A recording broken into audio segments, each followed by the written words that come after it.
May be ഇപ്പോൾ പറഞ്ഞതുപോലെ already കുറച്ച് അസുഖങ്ങളുള്ള ആൾക്കാരായിരിക്കാം, അല്ലെങ്കിൽ അസുഖം വരാനുള്ള സാധ്യതകളുള്ള ആൾക്കാരായിരിക്കാം, അല്ലെങ്കിൽ അസുഖമൊന്നും ഇല്ലെങ്കിൽ പോലും ഒരുപക്ഷെ മെൻ്റൽ ആൻഡ് ഇമോഷണൽ വെൽബീങ് അത്ര നല്ലതായിട്ടുള്ള ആൾക്കാരായിരിക്കും. പക്ഷെ നമുക്ക് ഏത് സമയത്തും ആരോഗ്യത്തെ നമുക്ക് സൃഷ്ടിച്ചെടുക്കാൻ സാധിക്കും എന്നുള്ളത് നല്ലൊരു വർത്തമാനം.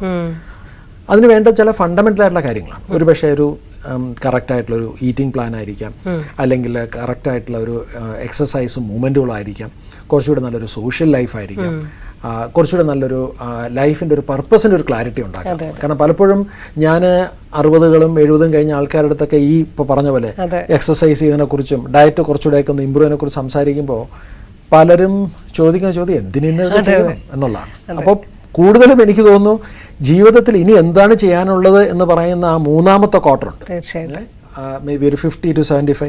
കുറച്ചുകൂടെ മുന്നോട്ട് ചിന്തിച്ചാൽ ഒരു 4ാമത്തെ ക്വാർട്ടർ എങ്ങനെയായിരിക്കാം?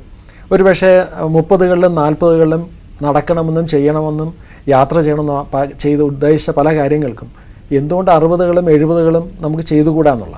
അപ്പം അത്തരത്തിൽ യാത്ര മാത്രമല്ല, ജീവിതത്തിലെ ലക്ഷ്യങ്ങളും ഉദ്ദേശങ്ങളും അതിൻ്റെ ഒരു ദൈനംദിന കാര്യങ്ങളെക്കുറിച്ച് കുറച്ചൊരു വ്യക്തതയുള്ള ഒരാളാണ് എന്നുണ്ടെങ്കിൽ എനിക്ക് തോന്നുന്നു ഏത് പ്രായത്തിലും ഒരു വ്യക്തിക്ക് ആരോഗ്യം സൃഷ്ടിച്ചെടുക്കുന്നതിനകത്തുള്ള സയൻസ് ഇന്ന് അവൈലബിൾ ആണ്.